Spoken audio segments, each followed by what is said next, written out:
But hey, now we're live completely by accident. Okay, good. Let's get the show on the road.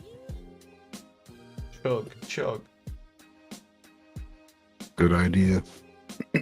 Good idea.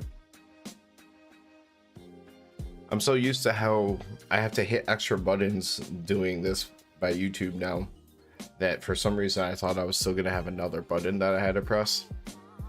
I was wrong. Like many times in my life, I was wrong.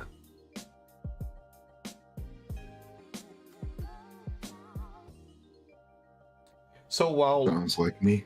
people marinate, not filter in and join us, take this first couple minutes. I'm going to tell you a little bit of a story about what happened to me today, David. Marinade. While we let people marinate.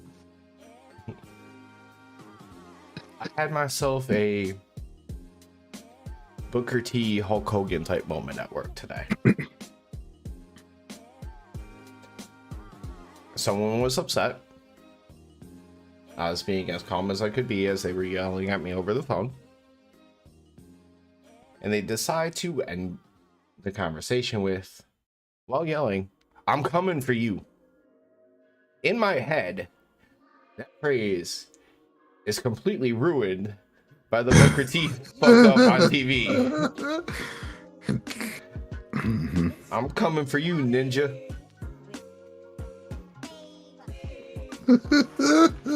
Except he didn't say ninja.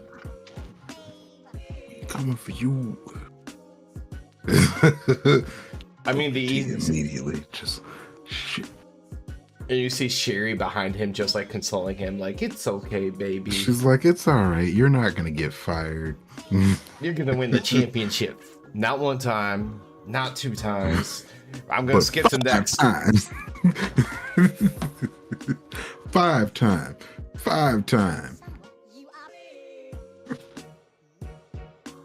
Why can't he be the former champion that shows up in AEW and not Jeff Jarrett, the one who killed the company?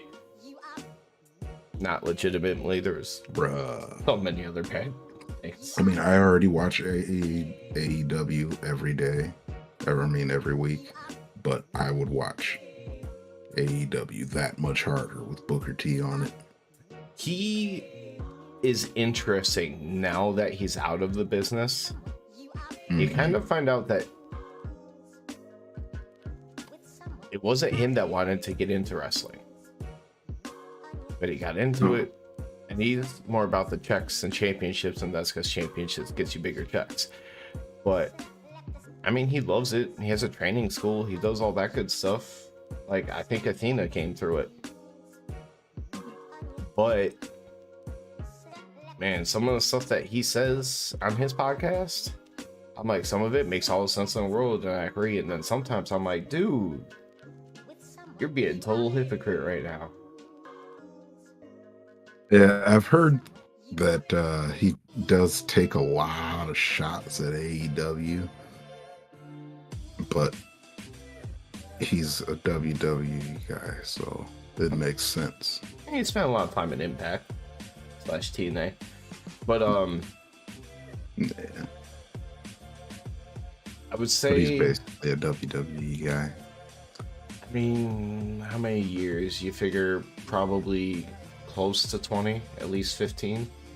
Because you kind of have to lump them in together since the WWE ate WCW. I'm not even including that. He would have showed up, after WCW died, so that would have been early 2000s. And then I don't know I don't know exactly when he retired, but you figure probably mid-teens, so at least close to 15 years there. And then depending on how you want to take it, the on and off time working as like a commentator and stuff like that.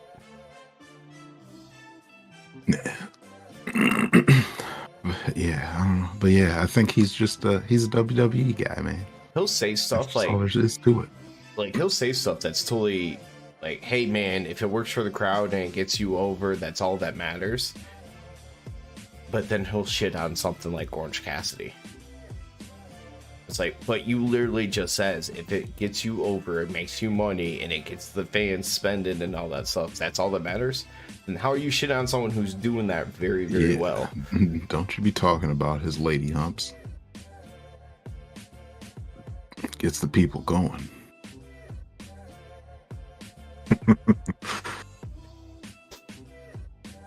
Yeah. Shit. I feel like that's a good way to start the show. It's Friday night, and you know that means there is another episode of AEW Rampage. One that actually let the main event be the main event. Main event was the right match today. I'm just saying, that guy over there, that's range of motions. he got to see one of his favorites for a brief second tonight. Rock Hard Juice Robinson. Yeah. I thought you stopped at Rock for a second, and I was like, I didn't see The Rock. When did I see The Rock? I mean, you can pretty much change your TV to another channel and you'll probably find a movie that has him in it. That doesn't count. That's not The Rock I like. I only like the wrestling Rock. The acting Rock is still the wrestling Rock. Exactly. You could go away with that. I haven't seen Black Adam yet. I've heard very mixed reviews on it. If he actually acts in it and people want to love it and they're here, have at it. Yell at me. I don't care. Yeah.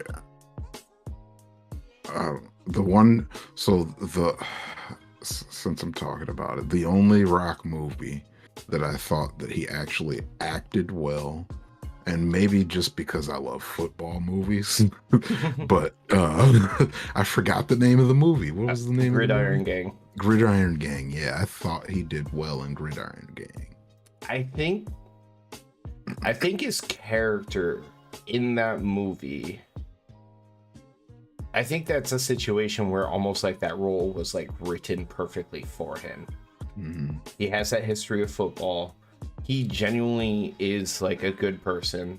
His Samoan heritage by itself, before you even get into his sports and the wrestling brotherhood, like a lot of his life has been defined by like a brotherhood. So like all of that kind of worked well for him. Like, yeah, just fit. Yeah. So yeah, I like the Gridiron Gang. I haven't watched that forever. It was pretty good. It's been a long time for me too, but you know how I do. I watch my football movies. That's what we just talked about recently, and I told you last night. I watched the 2-hour plus Any Given Sunday. I did not remember it being that long. Will it be, man? Get the ladies.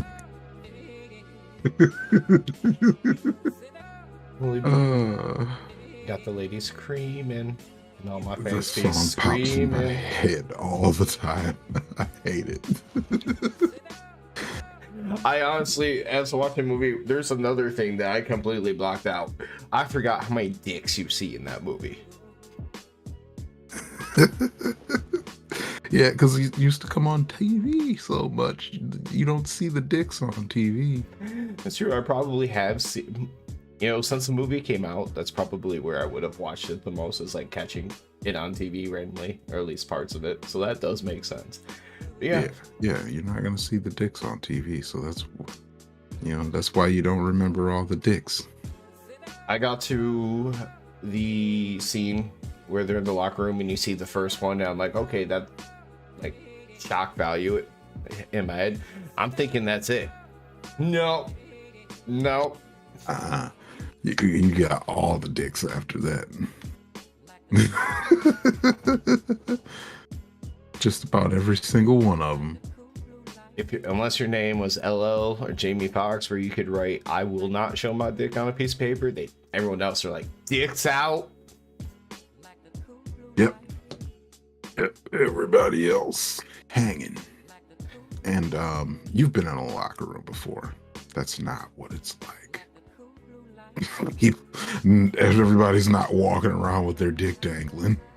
Now, to be fair, last time I was in a locker room, like in that kind of way, we were all young, high school kind of stuff, where I hear that when you go to places like gyms and saunas, the older crowd I've heard, is a lot more open. Oh yeah, old people be naked all the time, man. All right, wrestling.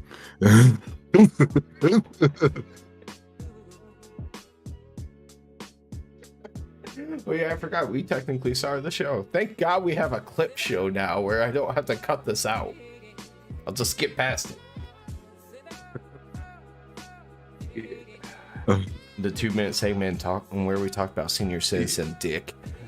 Yeah, we're gonna cut back to wrestling now. No, I'm gonna cut back to making a clip out of this for a short, but I'm gonna add in the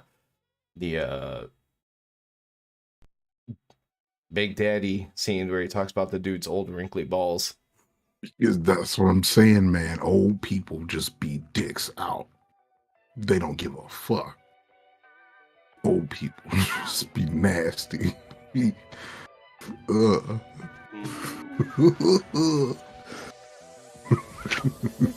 Now I just want to find something on the show that I could refer to as nasty to take into it, but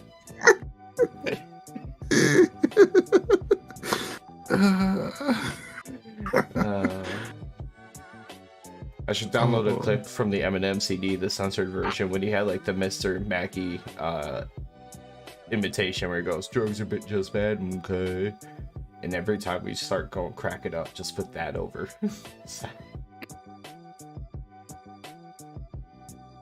I need that. Just don't. Yeah, don't do drugs and stay up past your bedtime, guys. This is what happens. Wait, do you have to work tomorrow? No. Okay. Thank goodness. So I was going to say, between staying up and then the plans for tomorrow night, because guess what? We watched wrestling tonight, and we're not nearly the same quality, but we're seeing wrestling tomorrow night. More wrestling. Give me a bouncy ball. I can practically hit the venue. That'll be cool. After about 27 bounces, but yeah. That means I'll just get real drunk and pass out at your house. Hey, it works. Mm-hmm. I was actually going to tell you. I probably won't, because I don't drink that much. But I was going to say, obviously, if you want to go that route, you can always pull up to the house and then partake in things before and or after. That's what I was like, that makes drinking an option because it'll be in Jeremy's backyard. Literally, I looked it up as walking distance. If I walk to it, 0.6 miles, 13-minute walk. It's too cold for that shit, but... Yeah. I'm going to say, if it wasn't going to be cold tomorrow night, I think it's supposed to rain too. Just shows literally how freaking close. Yeah. But yeah, that would be cool. If I get drunk, I'll walk back to your place after. I'll be like, nope, you guys drive. I'll walk. Fun story. I'm pretty sure there's a bar like 2 doors down. And then also, if you walk back, you'll pass at least, depending on the route that you'll take, you'll pass at least 2 other places that you can go and drink some more. Oh yeah, because you're downtown. It's weird. If you look up downtown for my city, I think now you might pull up the hill. Okay. But I'm old school. Yeah. Downtown. That's what I consider to be downtown. But yeah, I guess the hill kind of would be, because the hill's just like the main hub. I wouldn't say downtown. But I think if you go a little bit further, that's also where the Lions practice facility is, over that way. Yeah. It is behind there somewhere. Lived here for a few years, have yet to go to a practice. I mean, 2 years of it, you couldn't go to practice, so. Right. I don't think I could go to a Lions practice because I'd just end up heckling them. Guess what? Because I'd be asking questions all. I'd be asking very specific questions, trying to get under people's skin and not on purpose, probably. You say specific questions, I'd probably just ask the weird type of questions to try to do it. Like, what the fuck is this person's problem? Yeah. You like an old man, show us your dick. No.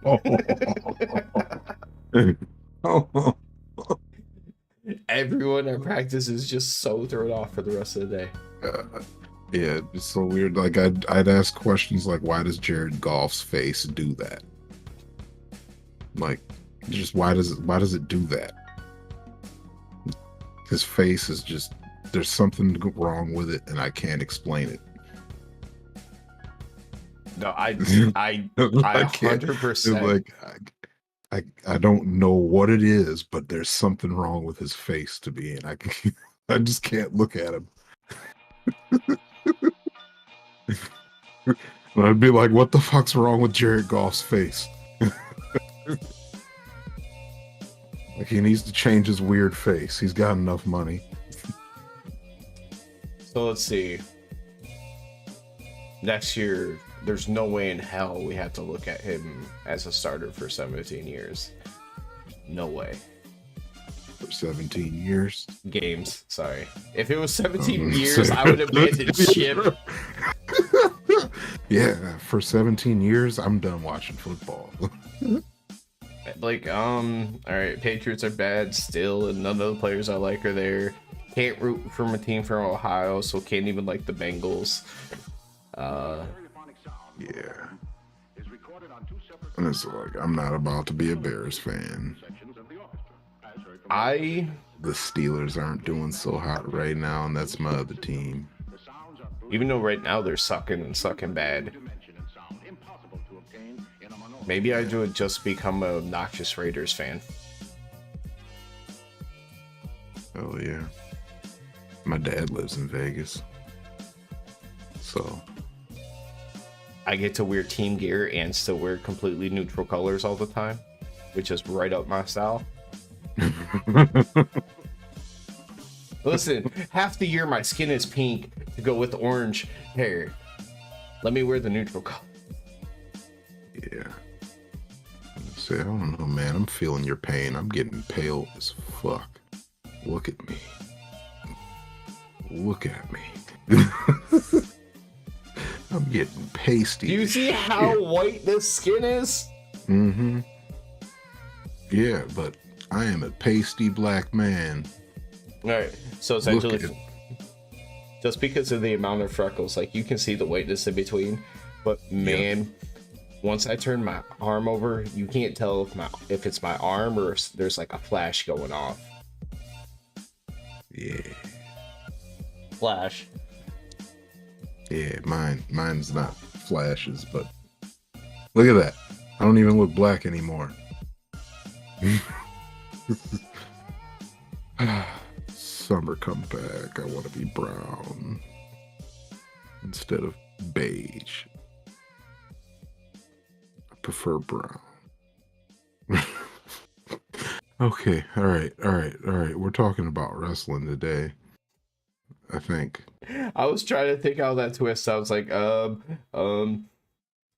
think we're talking about wrestling today. I was like, who's black or brown? I'm like, the Acclaimed. How do I make a segue? I don't know. Our Rampage review so far is dicks and football. Football and dicks. Dick and balls. Dick and Literally, balls. dick and balls. See, this is a show that Rodney should be in the chat for. Yeah. Oh, you know, I've heard that testicles are actually kind of football shaped. I mean, going down, I would definitely say at least a little bit oblong. I don't know about pointy. I don't know about pointy, but yeah, probably not pointy, but they're probably kind of football shaped. So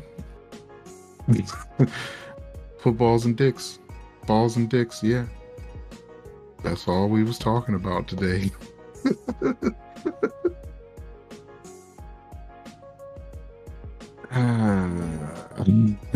Anyways, there was a lot of dicks wrestling today. Literally, I'm just waiting to try to find a segue, and I'm just drunk.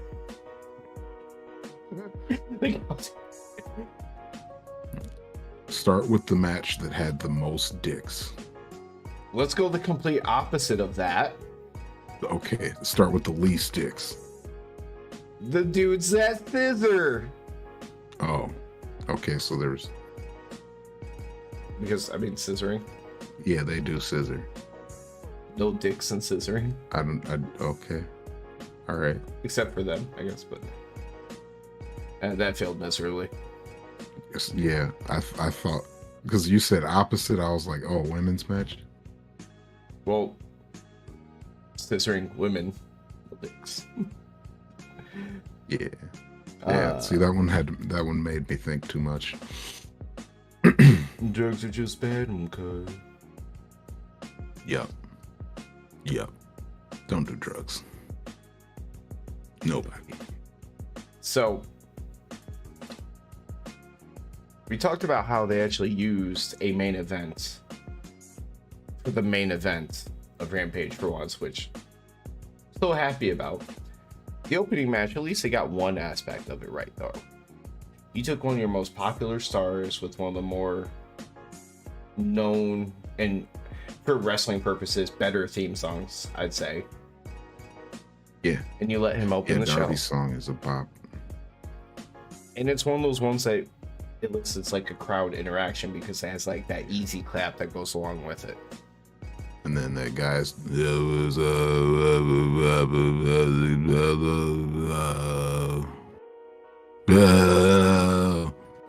At one point, I actually knew, like, at least the start of the words. And I don't know any of the words, but I know the whole tune of it, though. I hate thieves and I hate liars or something like that. I bet, yeah. But easy enough to go along with. I mean, his opponent was Cole Carter, which I had to actually go back and see how to spell his name because I remembered it was a K, but yeah, a K, not where you expect it to be a K. But I'm like, his name's Cole Carter. It's either one of them. I think the K is in the Cole. I tried that. It's Carter. Oh, the K is in the Carter. Yep. Oh. Okay. I had to double check just because of the scroll bar. But see, I had to go back and forth about 100 times because, like, I'm not sure. Either way, it feels like they want to do something with this kid. This match, from what I was paying attention to, to be honest, I had a very distracted night in general. But from what I was paying attention to, yeah, Cole Carter is he's pretty clean in the ring. He hasn't really gotten a chance to show any charisma though, and that's what we want to see. Yeah, I know, he was just over in WWE NXT recently, and like, people are pretty high on the guy. So, and he is pretty smooth. It's just gonna be a matter of how he can turn it up over time. But yeah, guess his age. What is he, like 25? Younger. Right now, what I'm looking at says 22. Okay. I believe it. He looks that young. I mean, being that clean in the he's ring at that age is a good start. Now, you got time to figure out personality. Yeah, he can figure out the rest. And who knows, he might have the personality, but we just haven't gotten a chance to see it. Yeah, everything kind of goes big with stories, and right now he just happens to be in a group that is usually at the very bottom of the totem pole. Yeah, the factory is just basically QT and his cronies. They should probably just call it QT and his cronies. It's literally QT and his students, so why not? Yeah, because none of those other guys get any kind of shine out of that group. It's just like, hey, QT's doing stuff, and the other guys are with him. It's like basically, hey, you graduated from the school just enough that we can start to put you on TV and get you practice, but not far enough along that we're going to make a big deal out of you yet. Yeah. Yeah, so yeah, they're just kind of they're all there. Speaking of just there, I mean, before the match even starts, you have Cole still sitting on the outside, and for some reason, Camarado's on the inside of the ring. But Cole, that guy's weird. Darby had brought a bat down with him, and he took it out on Camarado. Chucked the bat over the rope basically to Cole Carter, and when Cole went to go grab it, Darby with his quickness, that dive, just a missile at him to start the match. I love that like suicide dive. Was it a suicide dive? Yeah. It's like, yeah, I love that. I love that. I love the way he does that. It just, yeah, he just, like, every time he dives, it looks like he's trying to die. So like some of the other guys that can do it with speeds, like Phoenix and stuff like that, like they just have so much more aerial skill, right? Yeah. Than Darby, but Darby's just like, I'm just flinging my body however I can. But it works great for that whole underdog story, getting beat up, perseverance, and all that kind of aspect. It works beautifully. Mm-hmm. Yeah, I mean, most of Darby's matches, he is getting his ass beat the whole match. So, yeah. And now we talk about perseverance and stuff, and, you know, the factory being around because, you know, Sting went to the back, like he does often. But this is definitely another case, unless there was massive interference, Darby wasn't losing. Heck no. It's a guy whose name we both had to look up. Darby Allin is not losing the match. That would be like the shock of the year for me. Yeah, unless they just want to, like, you know, not like a big moment or anything, but just like possibly the most unexpected thing. Like Darby Allin loses to a guy whose name I don't know. it's sad. Like, while he's supposed to be a top guy, like, yeah, no. Which, you know, so Darby wins, one with a coffin drop. You said he went for a Scorpion Death Drop during the match, or did he hit it?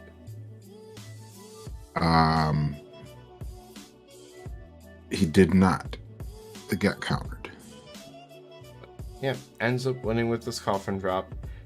But sticking with Darby for a moment, because later on in the night, right before the main event, we got a little Darby backstage video package. He said a lot of stuff. Yeah. He talked about Wardlow. He talked about Samoa Joe. Settling old scores.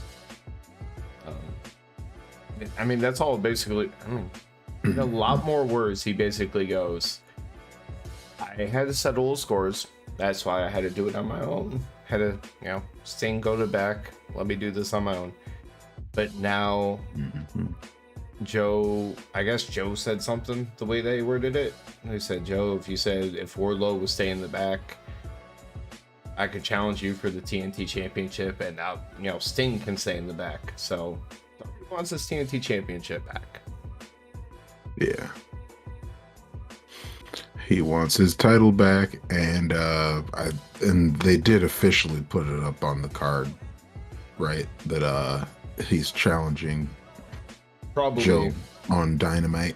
I kind of tune out those graphic cards now. Yeah. But Yeah, I'm pretty sure I saw the graphic they for don't Dynamite. they don't usually do those little segments unless they're capitalizing on it almost right away. Not Right. that directly anyway. Yeah.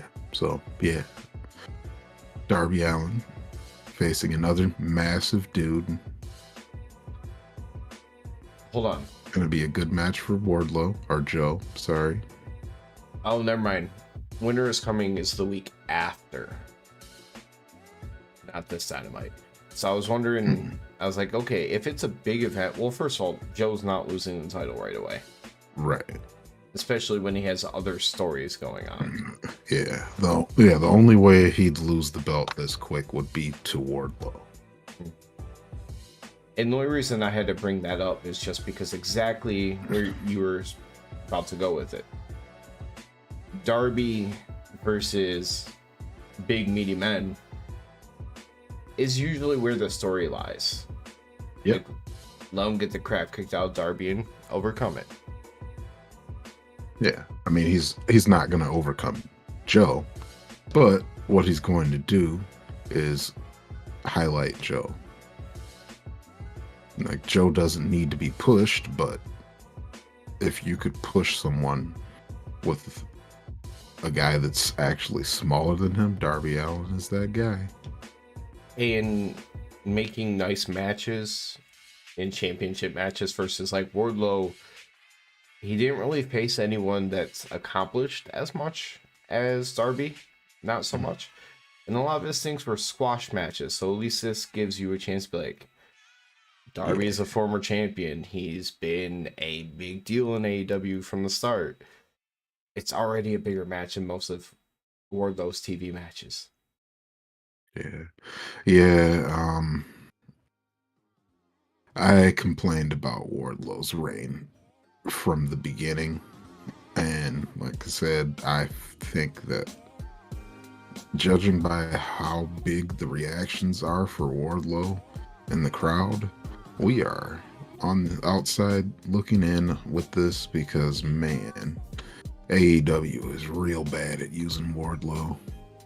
That and I don't know if it's just that I don't care about Wardlow that much, or AEW doesn't use him well enough. If he is good enough to be in AEW as a wrestler, he needs to have more challenges more often and less squash. Yeah, like having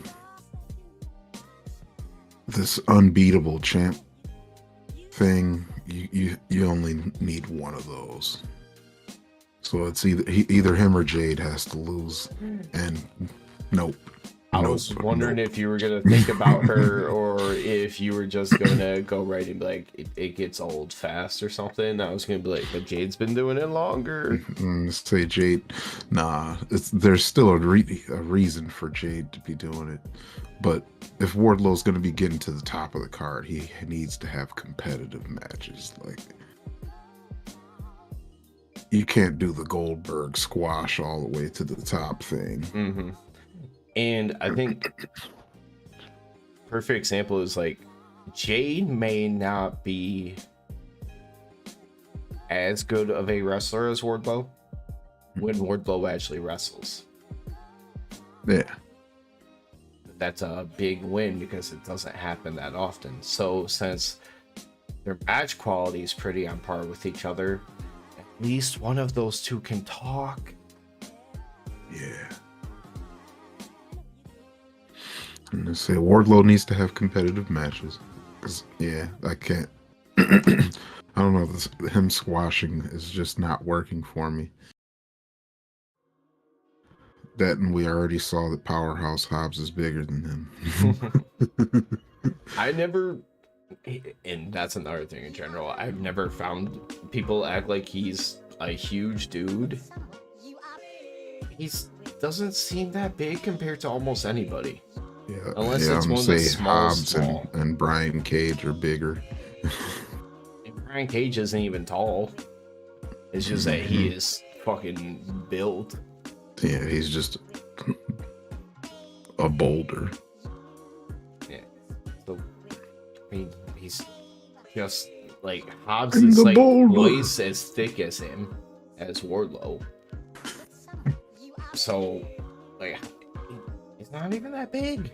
I mean, Yeah, I can't really say shit on a leprechaun. I don't know, but I can see where the draw can be for Wardlow. Is just I think AEW needs to use him better if they're going to keep pushing him, because you can't let him squash to the top. Because honestly, what is he actually performing with quality?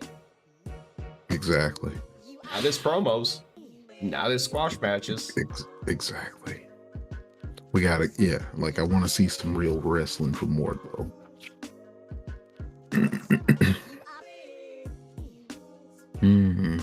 Like we've seen that he can jump over the top of the rope. We've seen that he can do power bombs. Let me see a whole match. And I want him to do some of these things when it makes more sense. Like when you're a big dude and you're physically dominating the match, it makes zero sense for you to do a big old dive over the top rope. It doesn't. Not really. No. You have no reason to be that aggressive. Not desperate. Hey, Keith Lee does them to boys all the time. But he's also usually putting on a match where he's competitive. That's also true. Yeah, he gets hit and it hurts.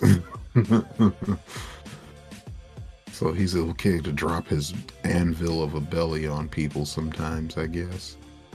And the thing is, usually he doesn't even, a lot of times he doesn't even do like a running dive. He does, a lot of times he'll do that thing where he's just at the ropes already. He's like, fuck it. Launches himself. Mm-hmm. However, speaking of Keith Lee, we got to see Renee try to ask him a question again tonight. He didn't really get any further. Yeah, Keith Lee's interviews are getting interrupted every time. Every single time. And it wasn't Swerve this time. So, pretty much the same question as last time. She wants to know what's up with him and Swerve. What do you say? It's ongoing negotiations? Yeah. Yeah, there are ongoing negotiations with Swerve and I. But then, that dude walked right up. An old partner of Keith Lee, Shane Taylor, interrupts him. He was like, I still love you, man. But you have a habit of always leaving family behind. He calls out Keith Lee for abandoning his family. Yeah, everybody hating on Keith Lee today. But then goes to challenge him for Final Battle after he talks about they acknowledge his championship history of Ring of Honor and everything. So they challenged Keith Lee to Final Battle. However, at the time, you're not really sure. It kind of seemed like maybe it was going to be a one-on-one thing, but then he says me and fuck if I know his partner's name. The other guy that's his partner. I just know they're called Shane Taylor Promotions. And he says, Keith Lee, and you better find yourself somebody. Yeah. Now somebody. I get it. Now I get it when you referred to Keith Lee looking at Swerve like he's that knuckleheaded cousin. Mm-hmm. Because tonight, when he walked up with that fucking grin, he's like, "Hey, you missed because." That is like the definition of when someone old in your family that you're annoying goes, get that shit-eating grin off your face. Yeah. Yeah, like that's the vibes that those two have been giving me for a while now, because it's like Swerve is just like, hell yeah, I'm doing my thing here, it was great. And Keith is like, sit your ass down, you're making me look bad.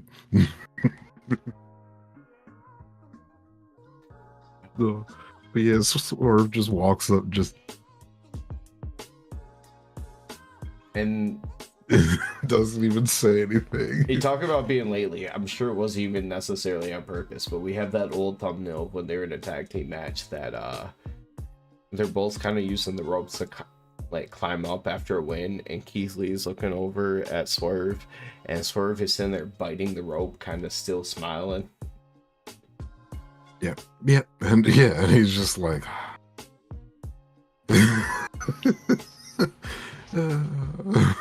poor Keith Lee. But Keith Lee says something along the lines of, what was it?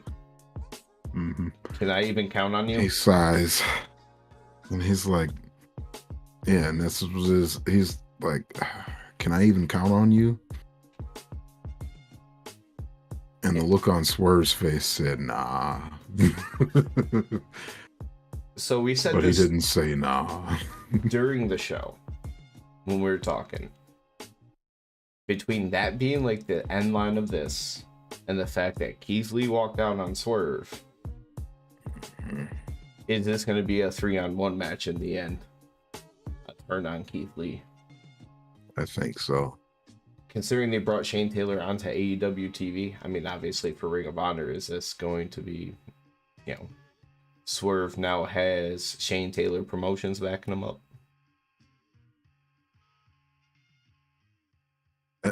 That would make sense. That's actually pretty good because that'll that way it's not just Swerve with Keith Lee. Swerve can do that mastermind thing of keeping the big man away from him until Revolution. And, you know, Shane Taylor's big dude, but Mm-hmm. Shane Taylor Promotions, that as a name kind of feels like it fits the whole Swerve, mogul, music, everything kind of goes decently together there. So wasn't his name Shane Strickland before it was Swerve Strickland? Well, yeah. Okay, so he went Shane Strickland. Before he went to WWE, then he became Isaiah, I believe, Swerve Strickland. And that's, I don't know if he used Swerve before WWE, because before he was in WWE, I wasn't really watching like independent stuff. But I knew the name Shane Strickland. Had no idea what he looked like. I honestly thought the name Shane Strickland was going to be some like Triple H redneck wannabe type Yeah, of I'm thing. gonna say like that just sounds like a real white guy. I figured And it's like nah, it's a cool ass black dude. I figured like a metal band t-shirt with like a ripped off sleeve denim vest, open vest, and a trucker hat. Nope, cool ass swagged out black dude. Who'd have thought? Wrestling names. With wrestling trunks that you would think is something that like Jeff Hardy would do artistically. Yeah, see, Shane Strickland. His trunks go with his name, but his persona doesn't at all. There we go. That's the link. The trunks and the name. And that's it.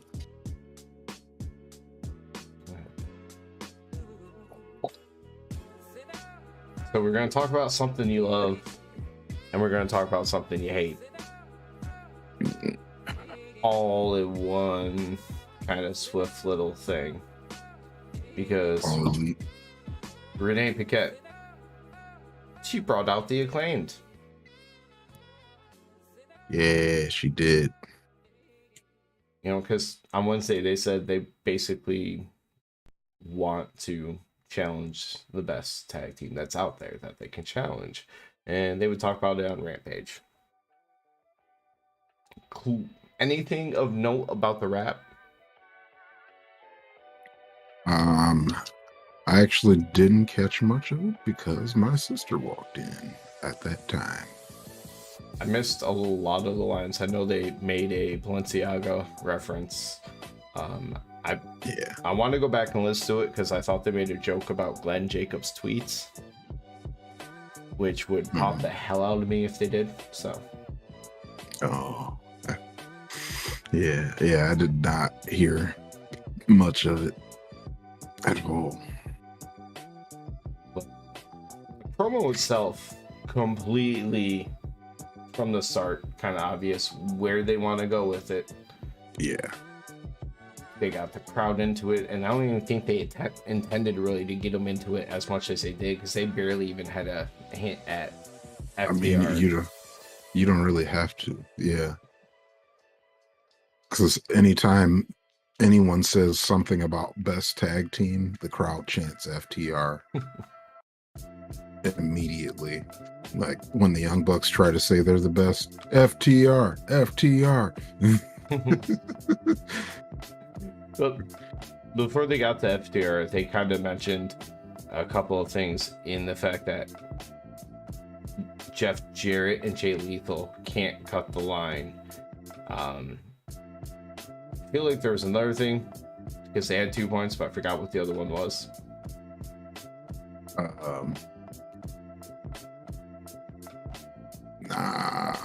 Well, yeah, just the only thing that I took a note on was that Bowens referred to Jeff Jarrett as Colonel Sanders. Mm-hmm. And that kind of... He said Colonel Sanders needs to wait his turn.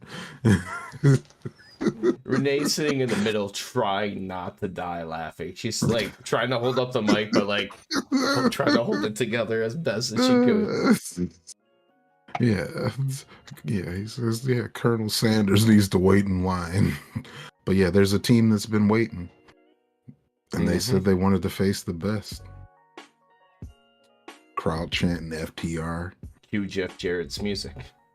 Yep. No, wait, cue Ass Boys. Gun Club, yeah. Yep. Cue Ass Boys first. Ass Boys came out and they're like, well, we're here. We're the best tag team in the world. And then the Lethal team's not too far behind. They're like, actually, Jeff Jarrett and Jay Lethal, a newly formed tag team, somehow is part of this argument. It's literally, it happens so quickly. It's literally in my notes, like, team comes out, and another team comes out. Yeah, because, they're just going off. Sanjay, oh, my best friend and Jeff Jarrett, they're so good, they're going to show you how good they are against Private Party. And then Daddy Ass is like, oh, okay, all right. We said we want the best. And that's it. FTR music hits. FTR finally comes out. They walk right past the two heel teams. Which they walk right past the two heel teams with no confrontation. And shake the Acclaim's hand and accept that challenge. Which only gets weirder because of the fact that Lethal and Jarrett had to come to the ring because they had a match next. Yeah. That was so weird to me. You just walked past two heel teams. Just just nothing. They let you walk right past them. Come on now. What kind of heel teams are you? I am thankful that Sanjay Dutt is a comedy character and he knows he's a comedy character. Because if he was supposed to be a heel team, he couldn't be the one to come out there and call them ass boys. As like a straight up heel, it wouldn't really work. No. Yeah, well, yeah, he's the comedy bad guy. So it works. He's Mark Sterling 2.0. Mark Sterling with a pencil. Mark Sterling's got contracts and ink. Sanjay Dutt carries a pencil. So they have to feud with Swerve soon. Jay Lethal versus Swerve.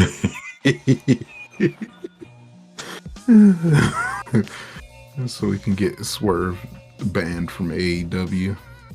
I just got excited about the idea of Lethal versus Swerve, but on the downside is that means at some point it also might be. Wait, that can't work because they're all going to be heels. Thank God. I was like, I do not want to see Swerve versus Jeff Jarrett at any given time. No. Nope. They're both heels. Doesn't have to happen. Does not have to happen. I never caught if they said if and when this match would happen. I'm assuming it's not going to be necessarily immediately, although they might try to book it that way.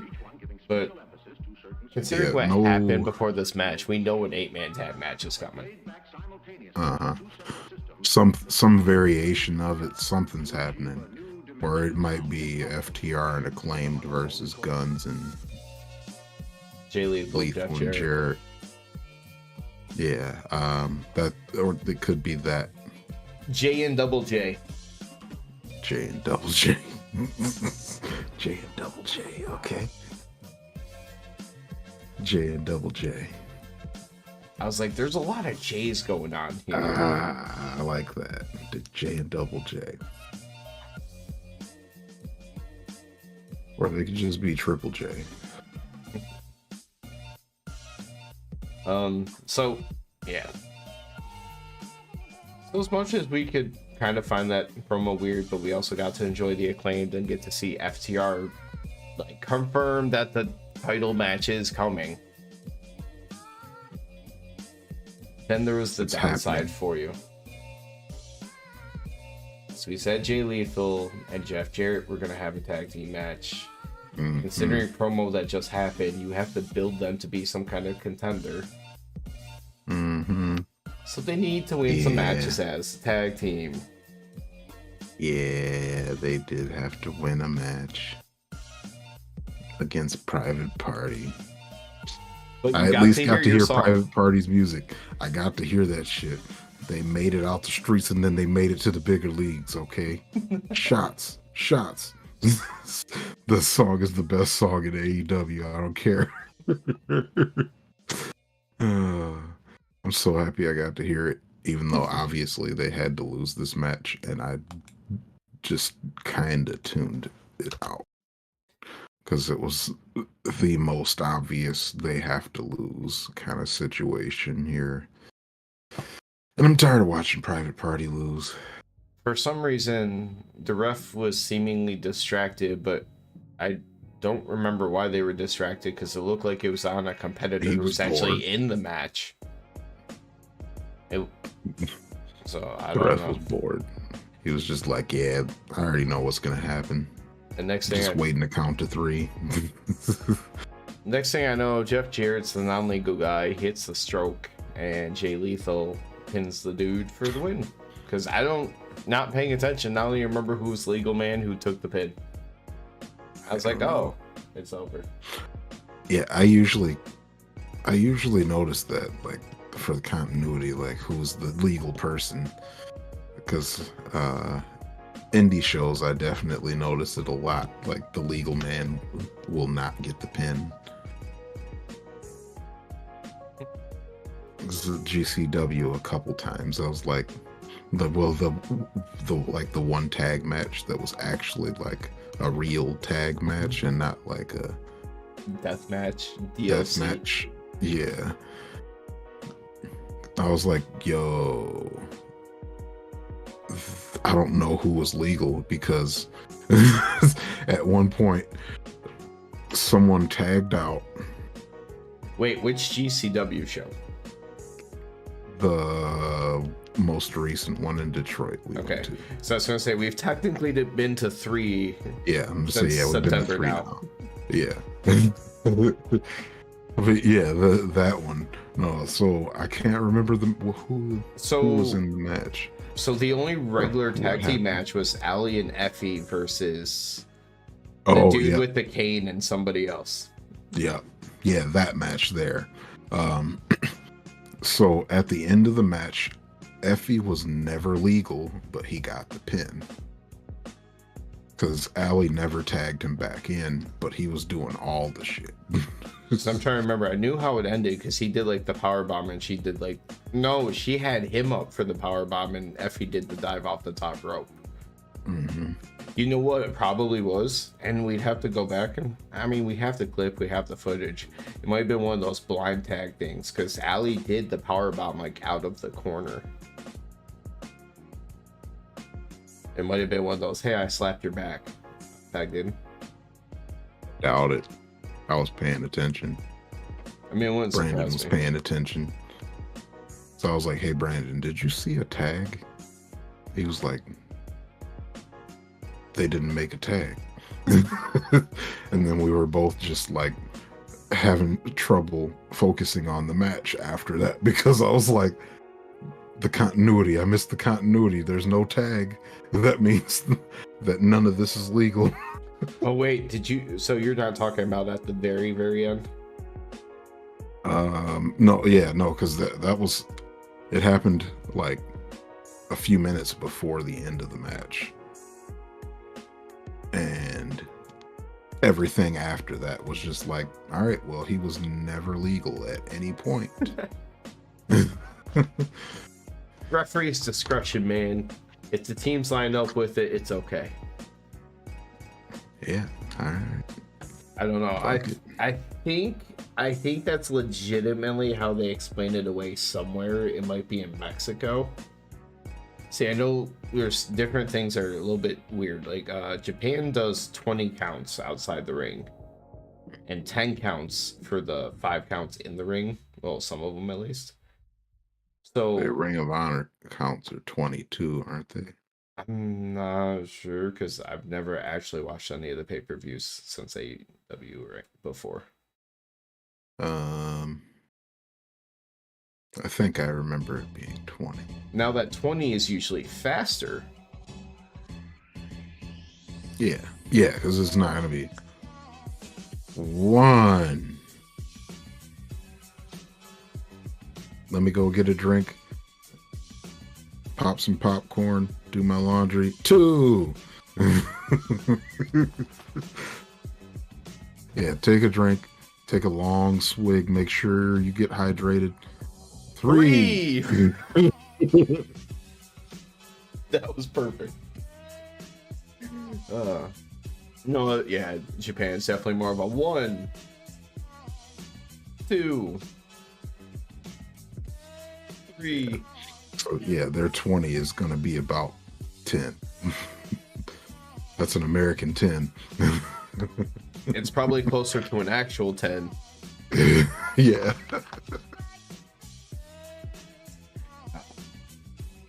Oh, I gotta grab my notes back up. I don't know what happened. Oh, I think my phone fell asleep. That's what it was. Ooh. Yeah. So we just talked about Private Party losing. It is what it is. I can't win them all. Speaking of foregone conclusion matches, Yeah. Athena versus Danny Bowen. Going. Yeah. Athena played with her food to make this not take 3 seconds. 3 minutes So instead. Yeah, it was about 3 minutes of Athena playing with her food. But it was what it was. She's got a big match coming up on Final Battle. So you give her a nice little segment that makes her look unbeatable. And build up the attitude too, because you can talk about playing with food. She had pulled her up when she seemingly had her beat. And then when the ref kind of got into it with her over it, she got into the ref's face, even climbed up the turnbuckle, back him into the turnbuckle and climbing up the turnbuckles on him. Because he's short, as we saw in the Jade feud.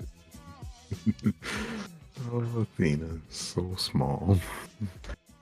But yeah, said it before, but I love the heel turn for Athena. It gives her something at least. Yeah, the babyface run wasn't working. I liked her, but the babyface run just wasn't working. this heel turn gives her something else. Like it gives her an extra edge. Her face And- run was essentially, hey, look at these sweet ass wings that I wear to the ring.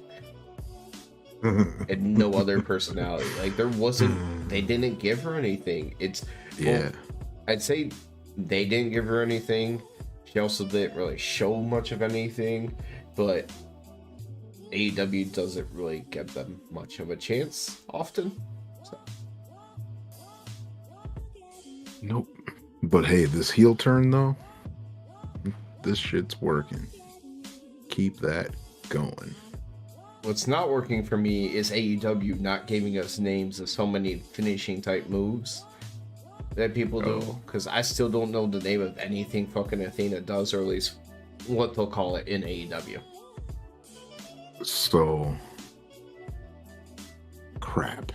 I thought I remembered what the cutter off the top rope was, or the stunner off the top rope. I can't. Damn it. Because anytime I saw him on TV, I was like, I would never hear names. I have no idea. Fall. Oh, It was fall from heaven, or fall from grace, or I don't know, something like that. That's what they call it. Something fall from something. you know what? I think I remember hearing something along those lines once. But Yeah. now that she's a heel, I don't know if she'll do that. She might do her knee to face move. Yeah, that thing. Cause I don't know what that's called either. Keith Lee's, none of his stuff that he's finished anybody off has been given a nickname. It's stuff that Keith Lee does. That's all that matters. Hobbs does the spine buster. Yep. But yeah, this I'm happy he's using that spine buster more as a finisher now. I mean, it's a nice spine Because his buster. spine buster is nasty. But back to Athena and Danny. Yeah, you're right. This is all about making her look good for Final Battle and a little bit of story because of the shit she got into with the referee. You know what? Let me put this little thing up here because this was something I was not expecting to see tonight. Athena was not done with Danny after she got the win.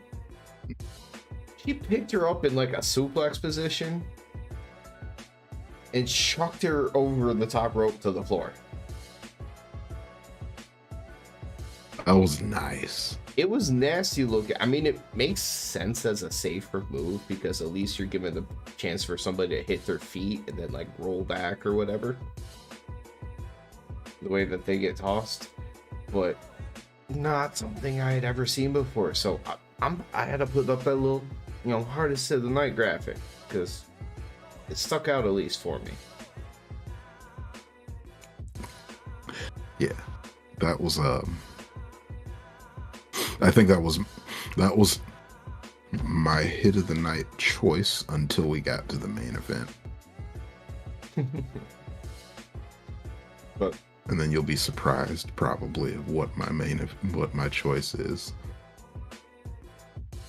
Was it everybody getting stuff confiscated? Yeah.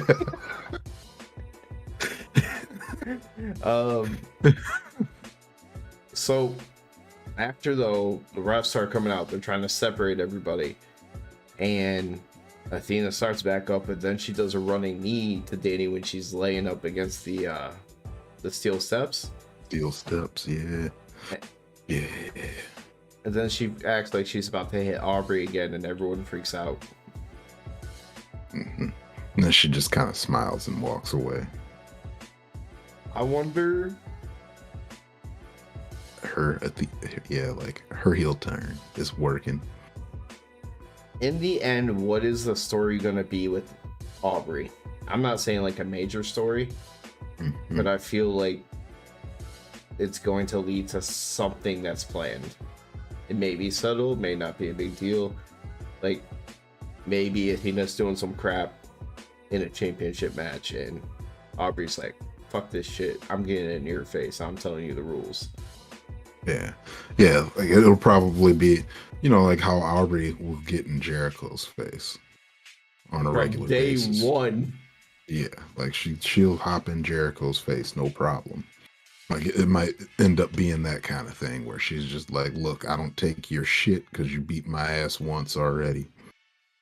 Bryce is blind. Knox is incompetent. Aubrey stands up for herself.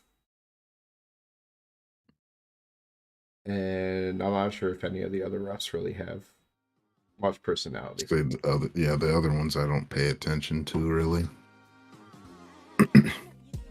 It's basically just those three.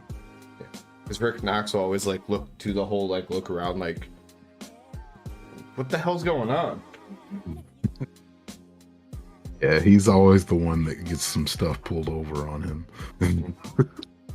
Bryce is the one that gets the "you fucked up" chance.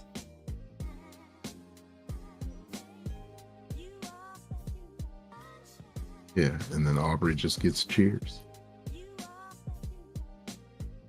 I have no idea how that worked out, but it does, and I love it. Yeah, it works for me. I mean, I think it's pretty cool. Elsewhere, we got used to referees kind of becoming robots. But there was always something to, back when we were young, like Hebner would get in people's faces. Yeah. I'm gonna say watching Earl Hebner oversell stuff was great back in the day. Because it'd be like, oh my God, they just destroyed that old man. But he would even get confrontational with wrestlers and stuff at time. Yeah, he'd get back into it with them.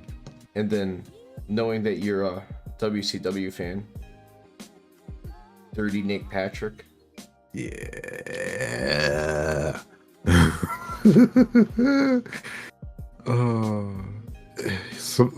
He made some of the matches back in WCW fun to watch because of him and not because of the wrestling.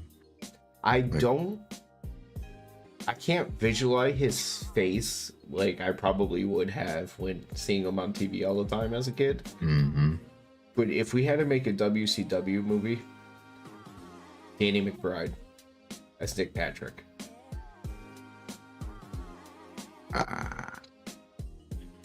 Because I do remember he had the mullet and the mustache.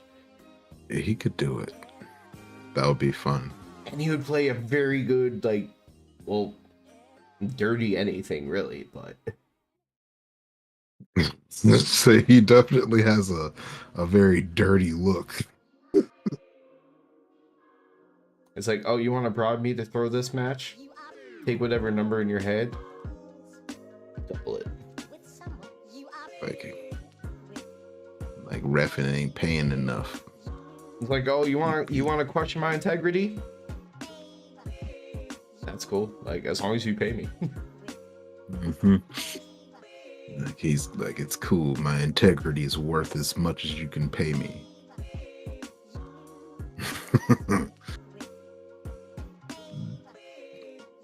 Integrity.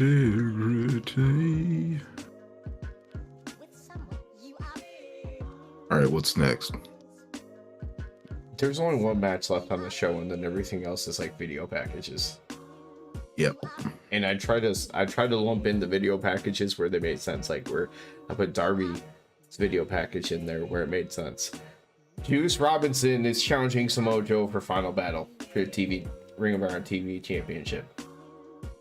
Yeah, I think that'll be cool. That's the extent of that one. Pretty much. Juice was like, he just came out and he was just rock hard. That's what he did. He was just rock hard. He was like, I'm rock hard. He didn't even say he's rock hard, but he didn't. But he wants some of that Joe, and he is rock hard, though. I can guarantee you guys that, even though he didn't say it. King's about to get dethroned. Once we got to that, I realized that should have been the last thing we discussed. So we could have just went full circle and took the podcast back to dicks. Yep, no, we can't talk about dicks. What do you think of them throwing that match on the final battle card?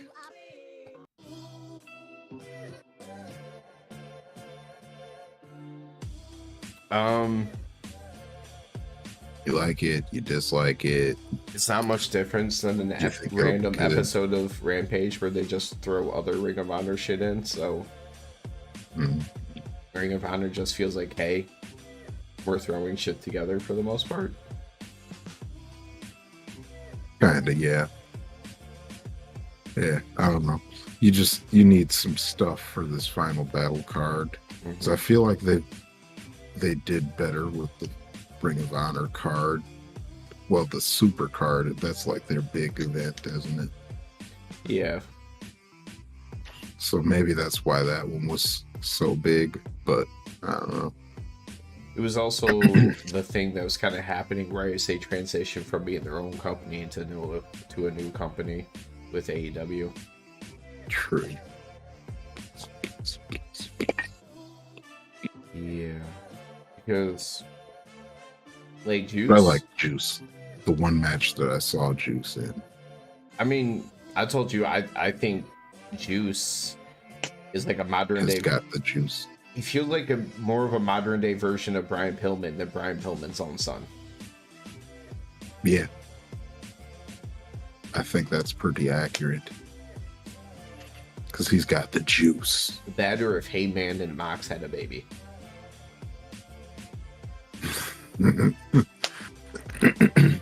And like got a little bit more goofy.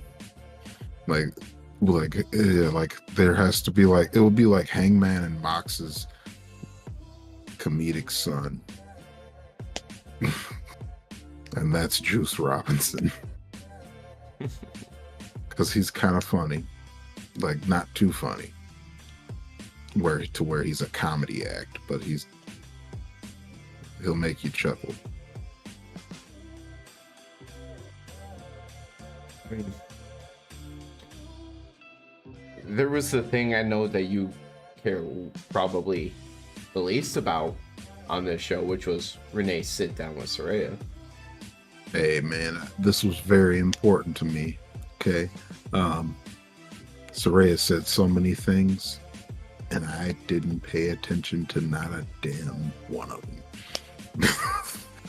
I basically made a mockery of this promo in my notes. How it's written is not how I'll act it out, but in my head I wrote it like this for a reason. Like, oh my god, I never thought I would do this again. Did it not feel like it was the same thing as the first promo she did? Where she's like, yeah, the women's division is great. But now I'm here, so... And I'm like, didn't you say this already? The only thing that was different from that really was, it was such an honor having my brother there at ringside. I never thought I would do this again. Mm-hmm. Okay, can we have a real story? I mean, yeah, let's get her going with something here. Because I understand, I appreciate it. It's a big thing. She came back from an injury that people just don't come back from. Blah blah blah. But put her into a story. We already know the real story. Put her into an AEW story now. I feel like her welcome back parade is going on longer than CM Punk's. Yeah. I mean, I don't know how long CM Punk's went. Because I got their part of the way through. So no, CM Punk's was real long because I got their part of the way through it. And it was still like, it still felt like it was like the Punk promotion for a month. At least he was wrestling and telling stories. But yeah, he was at least wrestling. Because he was having a match every time. Saraya needs to wrestle. How many times has she wrestled? One time. There's been And what's it been? promo 2.5 every months? week. Yeah, and there's been a promo every week. Because some kind of promo or interview or something. She's been featured every week it was Grand without Slam, wrestling. right? Which was late September, so a little over 2 months. Mm-hmm. Which is almost the same amount of time as when you came into CM Punk's return. Yeah. Because he returned at the very end of August, right before All Out. Yep. So yeah, the hey, we got CM Punk train was winding down when I was really watching for real, and that was probably like October, late October, I'd say. You want to know what return I'm excited for more than Saraya's? The Bunny. The Bunny. Not seriously, but kind of, sort of, because of the fact that she had that video package saying she's back and she has some beef with Hikaru Shida, which means we get Shida. Yeah. Yeah. Oh yeah, Shida said she's gonna give her a shot at the Regina belt. Regina Wade, or I think that's what it was. I'm losing track of whatever these belts, random belts are. I feel like this is the FTW women's belt. If you remember, But it's probably a Japanese belt. It is. So I should. Some of those times that she was gone for a bit, she was over in Japan. Kind of figured. Kind of figured. Which is cool because it also helps kind of, recruit / scout. Yeah, like She'd get us some help. I mean, I don't know how much help she can get over there because there's not too many people that can't speak English well that do a good job in America getting the charisma side of things over. And we've talked about it. The problem is the charisma and the promo has been seriously lacking for the women. Mm-hmm. That and the booking is ass. Like the last two women's champions were booked horribly. Like Toni Storm was booked better than Thunder Rosa, but still horribly. And neither one of them could talk, so it was kind of hard to even do it. Well, can't say that they can't talk, but we watched Thunder Rosa get plenty of chances to talk, and it never went well. Yeah, I think we're gonna get a sit down with Jamie, right? Soon. Yeah, they said they demand one with Tony, and I think that was coming on Dynamite. I hope it's mostly Jamie and not a whole lot of Britt, because I really would like to know if Jamie can actually talk. I still haven't been able to find out. Sir, we had a prediction on that one on Wednesday's show, if you remember. I think Britt's gonna walk in the middle of the at the very beginning, a sit-down interview, and pull up a seat right in between the two of them. Yeah, that sounds about right, man. I want to know if Jamie can talk. That's all. I don't know enough about her to form an opinion yet, and that bothers me. I just know I at least like the amount of in-ring charisma that she has. So right now you might say blasphemy, but I think she's very much kind of in a similar boat as Takeshita. She got very over for her in-ring work and her in-ring charisma. She does good in-ring work, yeah. I just, the only thing I don't like is her lariat finisher, because I feel like she's got much better moves. There's been times it's looked very good, and there's been times it's looked very bad. Yeah, because that's the thing is, and I feel like most of the time when I've seen it, I've been like, that shouldn't be a finisher. That should have been something you did at the beginning of the match. How much do you know about Kazuchika Okada? His looks better. Okay, so I was gonna say it's the same finisher. Yeah, I'm gonna say his looks a lot better. I wonder how much of that deals with the opponent. It probably has a lot to do with the opponent because Jamie's does look good sometimes, which lets me know that it might be the way that people take it that makes it look good or not, rather than how they do it. Like the one that tore me up on whether or not it was good or bad was I couldn't figure it out because it was just the way that the landing and it went down. It was almost like an STO in some regards. But the one that she did on Rio, but Rio is also like the smallest possible wrestler. Rio's probably the only wrestler that's like 100 pounds. Like they legitimately bill her as 100 might possibly or less. Be. Yeah, I was gonna say might actually be under 100. I think I've heard her billed at like 98 before. Wow. Believe it. But I do. kind of back to the whole Sheeta and scouting and overseas thing.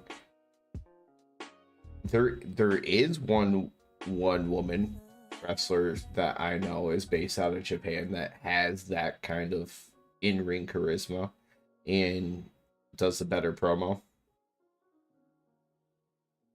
You started to nod. I'm assuming you know exactly where I'm going with this. Emi Sakura. Bring back Maki Ito. Yeah. Maki Ito. I had so much.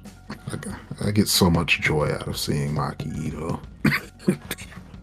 I feel like the idol thing is just, it's so cool.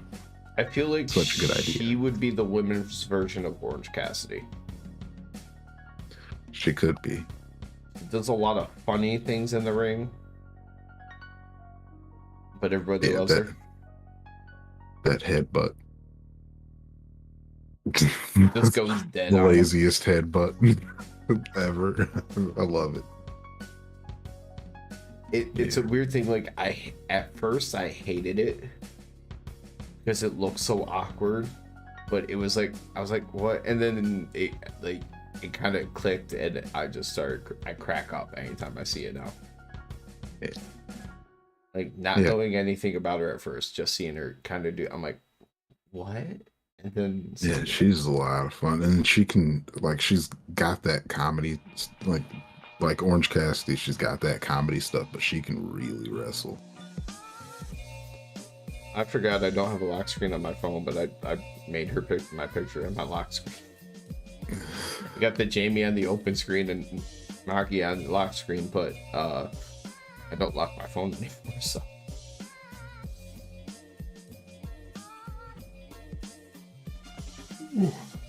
Sorry. Yeah. Dude, that's just the effect of Rampage usually. Yeah. Yeah, it's just late, man. And it's Rampage. It's Rampage, baby. It was Rampage, baby. And Rampage, baby, needs to happen like 2 hours earlier, baby. There's a video package about Dark Order about 10 turning on them. Yeah. Wait till we get our hands on you.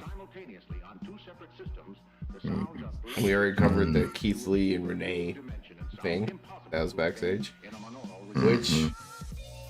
Which leads us to the one and only thing left. More dicks.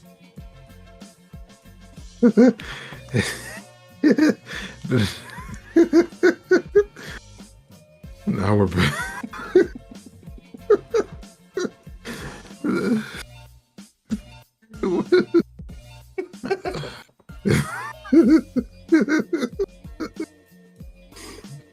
I mean, Ethan Page was a total dick at ringside. Yeah. All right. Let's talk about dicks now.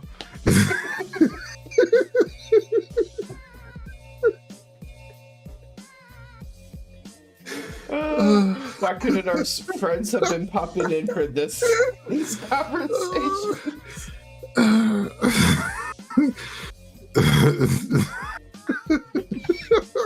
He comes in like, what? Oh man. Brand new come in and be like, oh boy. That's right, you guys. If you're still out there, Top Rope Tokes just went there. We're talking about dicks now. Because when there's a lumberjack match, there's a whole lot of dicks around. I mean, if you're the best friends, they wanted to swing more than just dicks. They were trying to bring axes. Wait, hold on. Yeah. For the live stream, y'all kind of see me lead into that. But I'm gonna hit pause, reset. You want to take that segue since it's your head in that? Yeah, give me that shit. Give me that shit. Right. So, let me know when we're ready. You're good to go. Just segue right into it. Dog. The hit of the night, guaranteed. And it's not even a hit. So, preface, the best friends all have on lumberjack gear for the upcoming lumberjack match. I love that they're festive like that, by the way. Danhausen had on like an old lady moo thing, but they're all carrying out an axe. Danhausen's axe is much smaller than Chuck and Trent's. It was definitely more of a hatchet. Yeah, his was like a hatchet. But yeah, as soon as they get out of the tunnel, and before they even start going down the ramp, the refs come out and they're like, "Come on, guys, the axes, like, give us the axes." So they get their axes confiscated before they even get close to the ramp. And I'm like, here we go again. Chuck Taylor getting more stuff confiscated.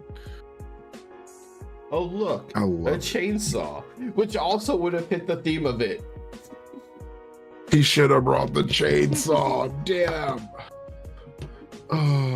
Oh, that would have been great. Imagine him pulling out like during the middle of the match from under the ring again, and you just see all the lumberjacks around him just split. Damn. That's how they could have led to the end of the match. Oh man, that would have been so good. AEW, you guys missed today. I mean, I like this, but you guys missed with that. Because we need that. Would have popped so hard. I didn't know I needed that. But not everything could be perfect, though. But this was cool, though, because you got everybody on the mid card hanging out ringside. And Ethan Page, who's kind of getting pushed up the card a little bit. They focused a lot on what was going on ringside during this match. There was, especially, with a whole lot of what Ethan Page was doing with Matt Hardy and Isaiah. Commentary was talking about it a lot. The Firm and Ethan Page hold Isaiah Cassidy and Matt Hardy's contracts, or private parties and Matt Hardy's contracts, and what will they do? You tell them to stop, Matt. Match in the ring, a championship match in the ring. Yeah, I just want Matt to interrupt him and Stokely again. Just delete. Get your ass in the bag. Ethan wants him to sit there and stomp him, and Matt Hardy's like not doing it at first. He ends up helping Orange up and like just rolling him into the ring. Yeah. I mean, he did the lumberjack thing. The lumberjack's supposed to make, get the wrestler back in the ring, and he got him back in the ring. So proud of him. Obviously, you have these two wrestlers, both of their groups around. We already talked about the best friends and their outfits. Obviously, QT's going to have the factory round on top of course, the other people that are around. Yeah, and then I still don't know if that was Serpentico or Fuego del Sol, because I swear that was the Fuego del Sol mask. But it looked like Serpentico. Fuego has a rounder face. Okay, so it was Serpentico then. The commentary team also said that's the only reason, but that was after. Because yeah, Luther was out there too. Yeah, because they were doing something weird at some ringside at one point. They were kind of like messing around and they showed him, which was the first time I feel like I've seen Luther on TV in 3 years. Yeah. I just know him as the guy that screams while Serpentico gets his ass kicked. Hey, at least his matches are over pretty quick, so it's not a whole lot of screaming. Yeah. I don't know. It's funny to me. But just imagine having to deal with that for like 10 minutes every time. Because he those are some high pitched screams. Some real high pitched screams coming out of a big man. How's it compared to Isaiah Cassidy?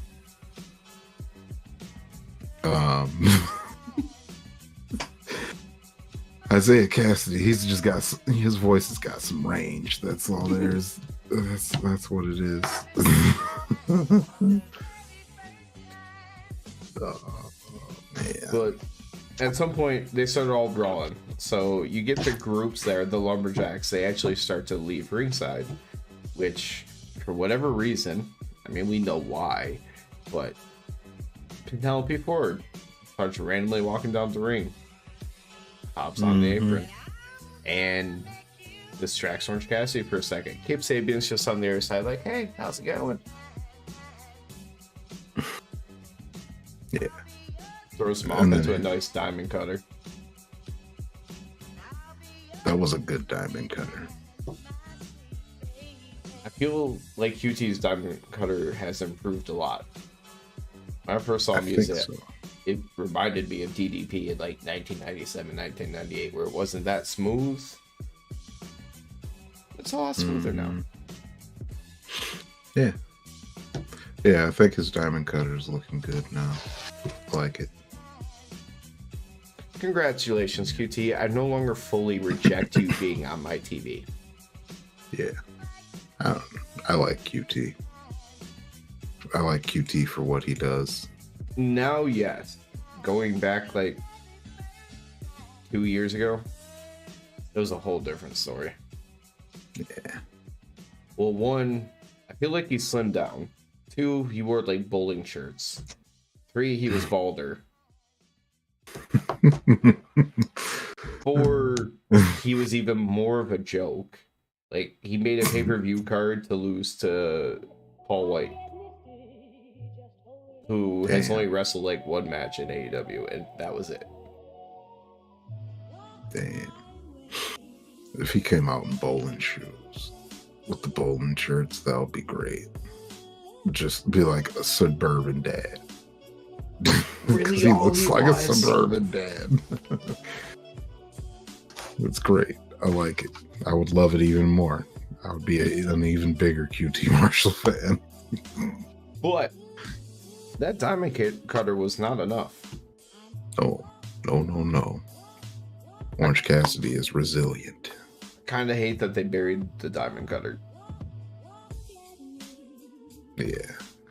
Just the child in me and loving DDP, even though, you know, we've had the RKO and so many other things over the years. The child in me, it actually being called the diamond cutter. Yeah, you don't like to see someone kick out of it. It's kind of like how Walls of Jericho, boo, Lion Tamer, yay. Mm-hmm. Because that Lion Tamer brings back Victory. memories. Victory, I guess. Yeah. If he gets that thing in, it's over. But the Walls of Jericho, you know that match is not over. Yeah. Like, he's just going to hold on to this guy for a little while. Ref is going to separate them, and he's going to pretend that he's won the match. Yeah. And then he'll go for the Lion Tamer. Or if he's being super sports entertaining, he'll get to the elbow thing. So, kicks out, and then literally within the next 30 seconds, Orange Cassidy hits a beach break, gets the win. Mm-hmm. celebrate for only a half a second. Big dive to the outside, going right after Kip. Yeah, fuck Kip. Apparently. Because Orange Cassidy was pissed. He's like, you know what? Fuck this guy. I mean, Kip lost to the first All Atlantic champion. Yeah. And now yeah, he's he about to lost lose to back. the second. Now he's coming after Orange Cassidy. Yeah. But yeah, they were just fighting up the ramp. Then chaos ensues in the ring. Everybody's fighting in the ring. Basically, just to kind of get Orange Cassidy out of the ring before what happened next, is what I think it was.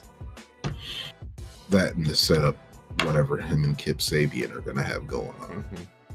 Mm-hmm. Yeah. Well, that's part of what I mean, because if he had been in the ring for what had happened next, it would have been setting up something else entirely. Right. Because lights go out. Yeah. And then you see red lights, hellfire and brimstone. It's Kane. When you started doing that, actually, when we were watching, I'm like, no. It's Kane. I was like, House of Black, right? Yeah, it was Kane. Definitely Kane.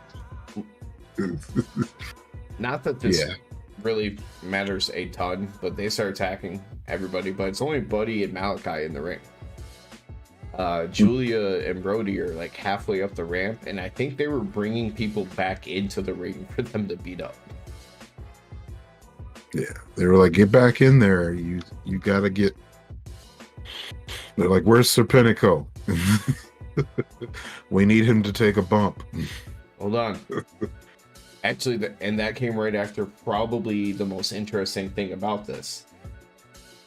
They went to hit Dante's Inferno on Ortiz. Yeah, and they were like, that's not it. Serpentico. He's not the guy that he's not the guy that takes the bumps. So, like, Malachi shoves him away from the Ortiz, and they hit Serpentico with it. Now, there was a lot of rumors and talks about Santana Ortiz like being essentially over before Santana got hurt at Blood and Guts. So, better than sitting in limbo or just sitting as Eddie's friend who shows up when he needs a tag team partner? Yeah. Maybe.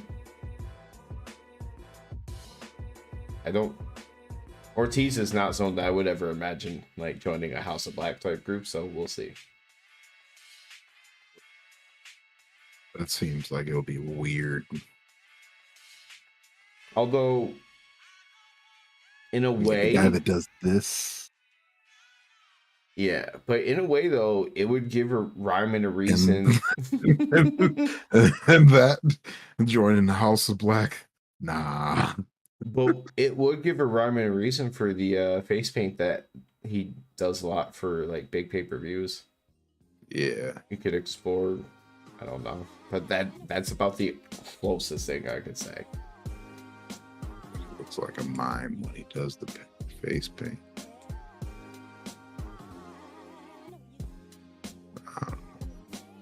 But nah, Ortiz is going to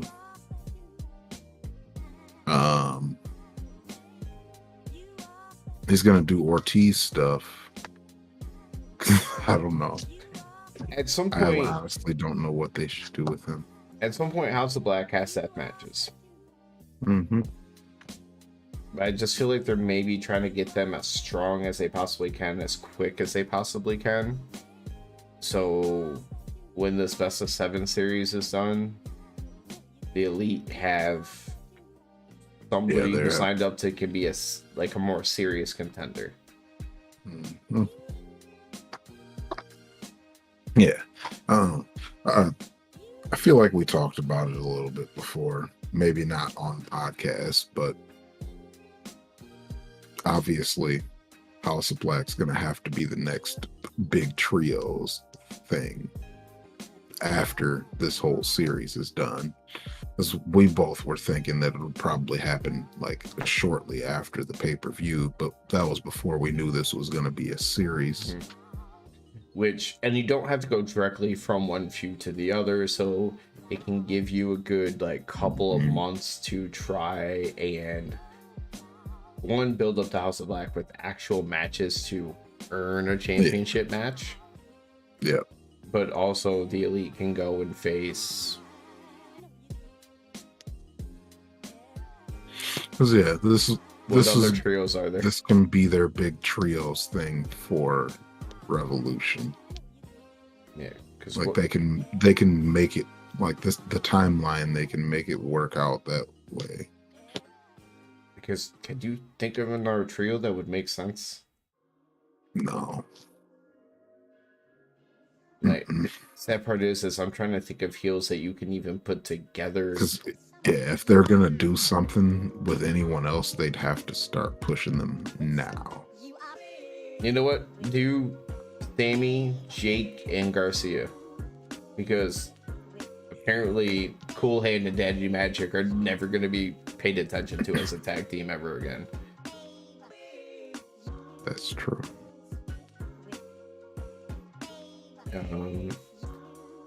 But outside that, it literally would be like pulling people together off of Dark. Like, hey, AR Fox and Top Flight, do you guys want to wrestle as a trios thing again? Cool, here's one more match against the Elite that you can lose. Yeah. So, yeah, that'll be... House of Black will be Revolution. You want a Revolution? Whoop, whoop. Do we want a Revolution? Whoop, whoop. So,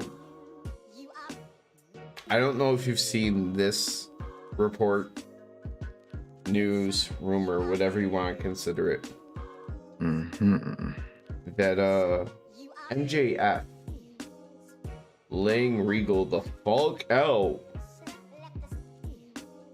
has more of a reason than just simply making MJF look like a bad guy.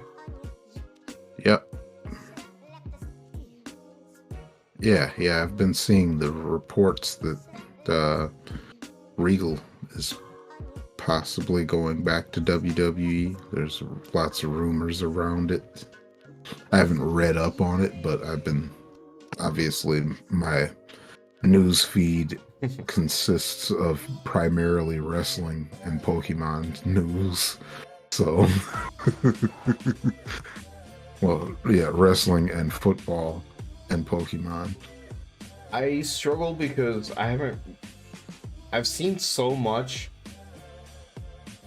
that I have no idea how much of it's real, how much of it is fake. Like, somebody recently had posted something saying, like, and I think I saw this on like Wrestle Talk, alluding to, did Regal have a contract like clause saying if Triple H is in power, he can leave?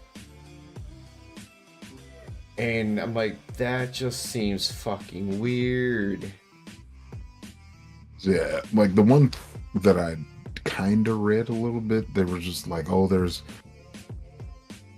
something, you know, things that they couldn't, because it was like it was Wrestle Talk. I think it was Dave Meltzer, and it was just like, there's other things going on behind the scenes that I can't talk about. And I'm like, why did you even put that in the fucking article, dude? It's just clickbait. I did. There was a thought that somebody had, and they were talking about this, and that, forgive me for whoever talked about this, I'm not crediting you, but whatever. That if Regal shows up in WWE even remotely soon, that is going to give MJF so much more fuel for his promos over the next year, even though it would make zero sense, because I mean, he feuded with Cody before, a long time before Cody left. But imagine you get to September 2023, the bidding war of 2024, and eventually he starts talking about more than just Triple H and Cody Rhodes and jolly old Saint Nick, but you can go, yeah, good old Willie Reeds, you know, we still talk. Like, he'll have like one more person over there that he can allude to. Yeah, that just adds to his, guess what? But I kind of feel like the way that they're playing this MJF story up, like some kind of extension or something has to have been worked on already. With Because MJF? because I feel like, because the way he's going is he's going to be dragging the company the whole time, and if he actually left afterwards, that would put AEW in a real bad spot. I mean, considering his character, he's gonna drag the company out of the way.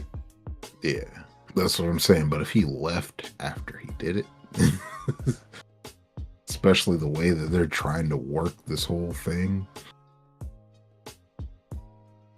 yeah, that would be bad. It will tell us a lot if, in the last couple months of the year, if he loses that title. Oh yeah, if he loses that belt, he's jumping ship. And if he doesn't lose the title, then I'm clueless. Had a contract extension worked out. Because, well, sorry, I actually said that backwards.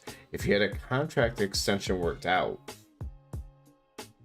he's not dropping that title before the end of the year. I could imagine them going into the next year and acting like his contract ran out. So there's ways that I could see being completely like, what the fuck is going on? Yeah. But that's only possible if that contract is worked out. Because if he loses it, we know. Yeah. I'm gonna say, if they take the belt off MJF anytime in the next year, he's definitely leaving. But I hope he don't, because I don't want to have to watch WWE.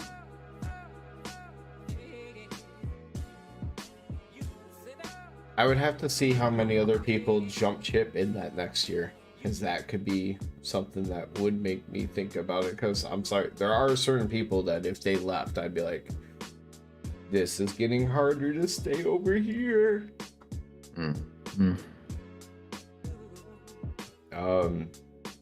But a lot of my personal favorites all have longer contracts.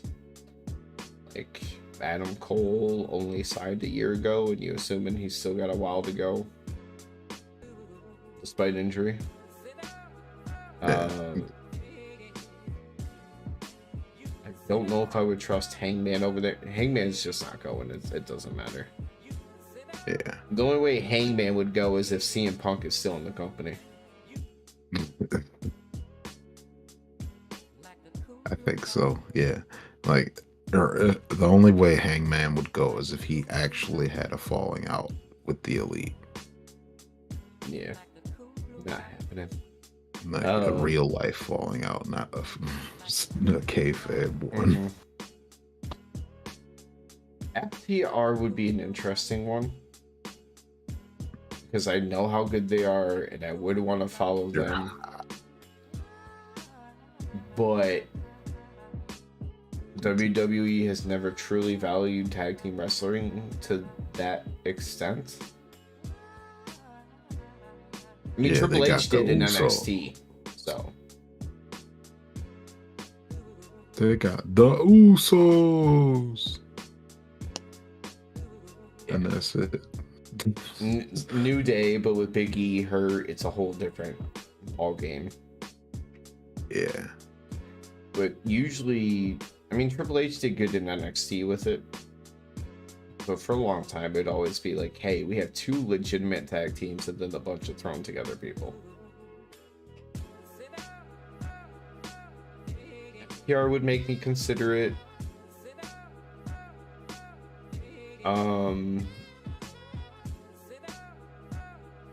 I don't think I have to worry about this one because he's a more recent signing, but also because this man has straight up said, nah, fuck that. Swerve. Yeah. Yeah. Because everybody's been coming at him like, hey, man, come back to WWE. Because all the WWE fans miss him, but they refuse to watch AEW. No, So they're just like, please come back. Please come back. And he's like, nah. it's deeper than that. They started asking him questions when they brought back the faction he was with, that they all got fired. And they brought back everyone but people him. are like, so when are you coming back? And then he just like replies with pictures of the AEW graphics with him holding title belts. He's like, Dad, no, I'm not coming back. Look at that. I'm doing all right. I'm trying to think other people know, like, I could take or leave Samoa Joe because he hasn't been able to do much anyway. Right. Consistently he's story-wise. Definitely getting towards the tail end of his career. Yeah. So I'm not going to be like, hey, I'm going to go watch WWE for the next this and many months because... Yeah. Just for one. I'd watch Hobbs if he went over there. Jamie Hayter. Yeah. I think Jade has a probably not happening anytime soon. Mm-hmm. I'm gonna say if like Jade and Jamie Hayter went over there, bro, I'd watch WWE just for women's wrestling. No, I just realized something though. The Jade personality, from what we see on TV, seems totally like someone who would jump ship. Yeah. There's also in WWE, there's Bianca Belair. And she doesn't have Jade's build quite, but she's pretty fucking buck. And she's a clean ass wrestler. But Jade seems like the kind of person with her personality and not being like I always dreamt of being a wrestler. Mm-hmm. I feel like she's the kind of person that would jump at the chance for the money. To have not even necessarily just money, but the or bigger platform that could lead you to TV and Hollywood easier. Yeah. Because clearly her Instagram is very important.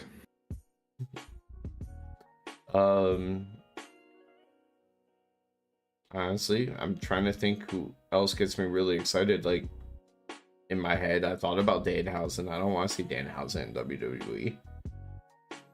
Yeah, they would do everything wrong with Danhausen.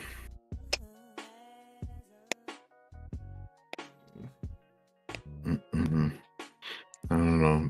One day. Yeah, the only other people I could think of is if the Lucha Bros left, I'd just have to go with them. They'd probably go back to Mexico more than anything. Yeah. But yeah, if they were to go to like WWE though, I'd be like, damn. I'd be like that meme where the Homer Simpson meme where they'll put like a fan's hat on him and then he disappears into the bushes and comes back out with a different team because his team sucked. I want to see. That would be me. I'd just be all of a sudden having WWE shirts and you'd be like, where'd you get those from? Like Lucha Bros left AEW. I feel like Britt with Adam Cole over in AEW, at this point, they would probably rework their schedules to kind of be on the same contract wavelength. So that way, if one left, the other one could at like the same-ish time. And considering Adam Cole's under contract there, unless Adam Cole's injured to the point that he doesn't wrestle again, which I hope that's not the case. I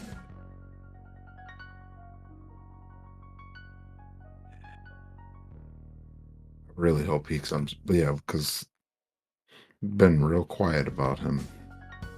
I mean, last thing I've seen has been the same exact update that they've had for months, which is his concussion was really bad, and we don't know if, when, or ever. Oh. Okay. I didn't know it was like that. So it's a question of will he ever be cleared again? Yeah.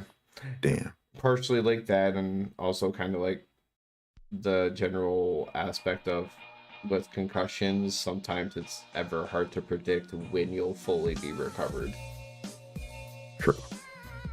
Or as much as you can recover from one, obviously they leave lasting damage.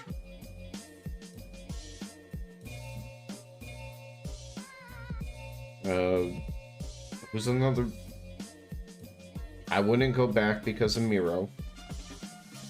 Even though I got excited when he returned. Now that he's been gone again forever, I'm just like, whatever. Okay, if the Elite actually somehow went. Yeah, I would if they did. Just because they've been fighting it for so long. And they built a fucking company to avoid going there, basically. Yeah. Because they're like, we want to be big in the US too, but we don't want to go to WWE. So here we go. Let's see. So when AEW got formed, it was 3.5 years. Because the announcement, I think, was January 1st, 2019. It was mid-2022 when Vince was out of power. So he would have had 3 years to bury them. Yeah. Don't. That would have been bad. Let's just say. Another obvious one for me. Willow. If Willow Nightingale left, dog. But she just I'm not watching so AEW ever again. I know. That's what I was like, I'm good. But if she ever leaves, best believe I'm going where she's going. I'll give you one. Because I think I would at least watch part of it, if not all of it. If Chris Jericho went back. Yeah. I would be interested to see what happened if he went back. So, yeah. Their promo ammunition, different things. Yeah, there's a lot of ways that could go. Yeah, it would be interesting to see the bombs he'd drop about AEW if he left.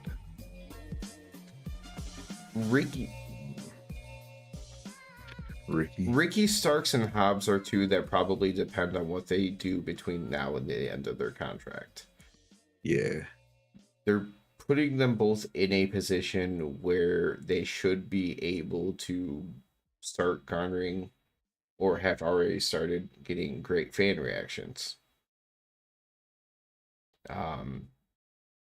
So long before their contracts are over, we're going to have a chance to really kind of figure out what can they do to get you invested.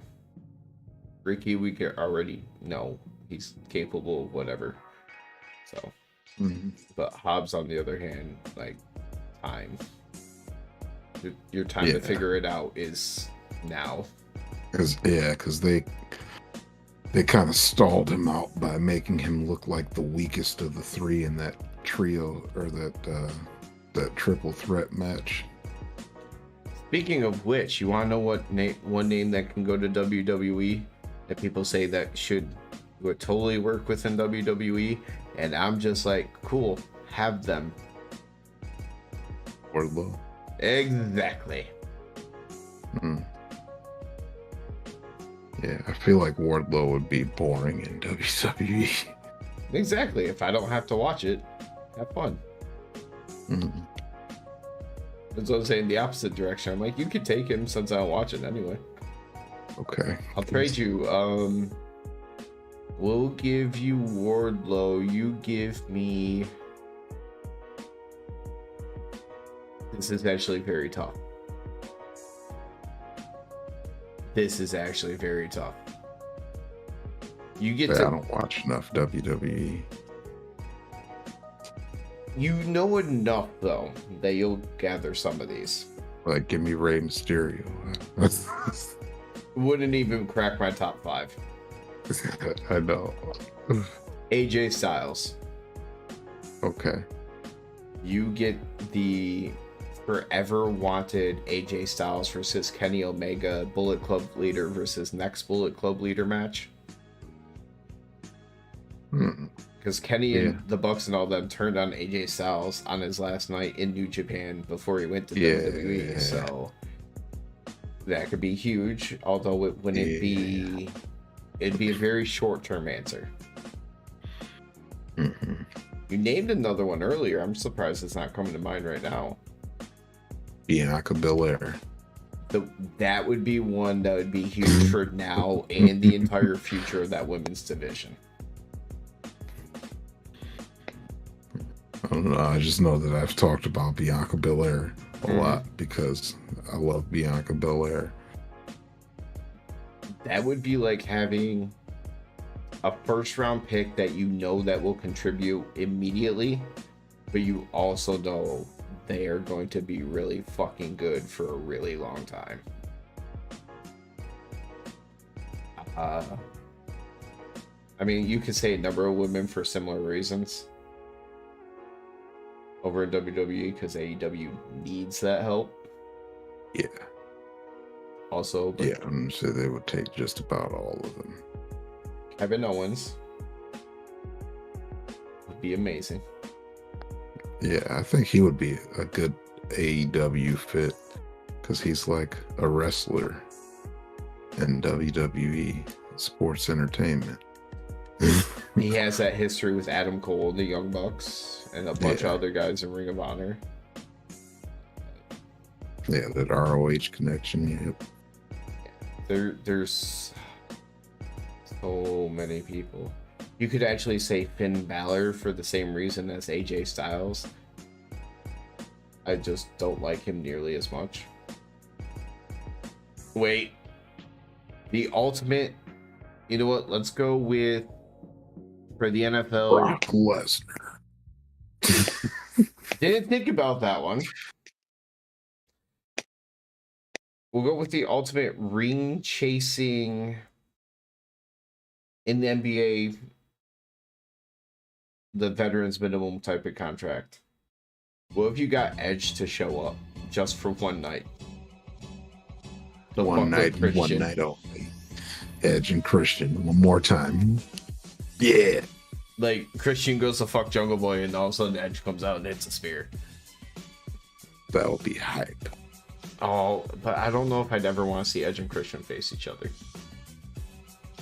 Luchasaurus goes to turn on Christian. Again. He goes to return on. He's going to return on Christian. Yep, and he's going to go back to Jungle Boy and we're going to get those two guys versus Edge and Christian. Damn it, I would like that. We don't need Team 3D, but we do have the Hardys already in AEW, just sort of. Yeah.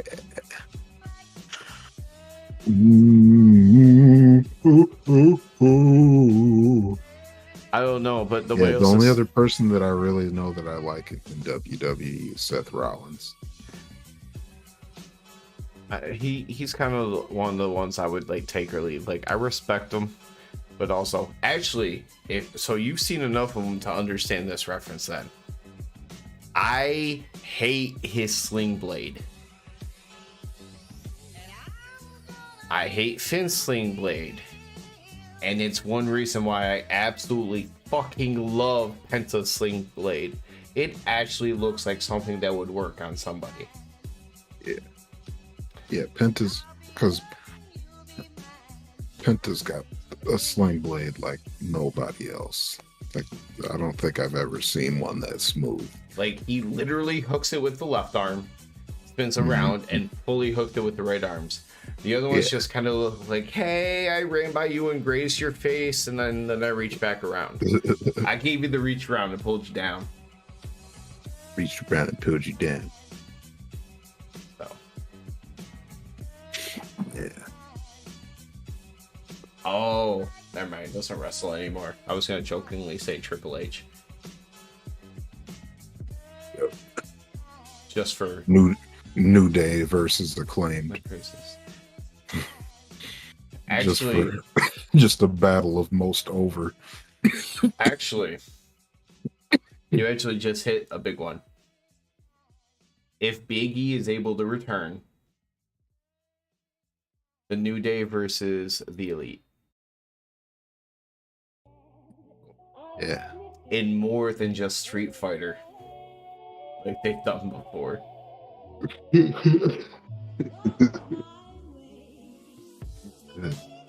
In Street Fighter. Have you ever heard about them? They finally found a way to get together to play each other. No, I didn't know about that. It's a really long video at some kind of video game event, so I might be able to find it for you. But if you made it this far because we were going way too long with this, yeah. I mean, that's what happens when you get us talking about dicks and balls, footballs, in wrestling. Mm-hmm. And dicks. Thank you. Make sure you go down below. Yeah. And hit that like button. Subscribe. Comment. And it's 1:30 in the morning, so you know what happens now? You know what happens now? I hit the stop streaming button.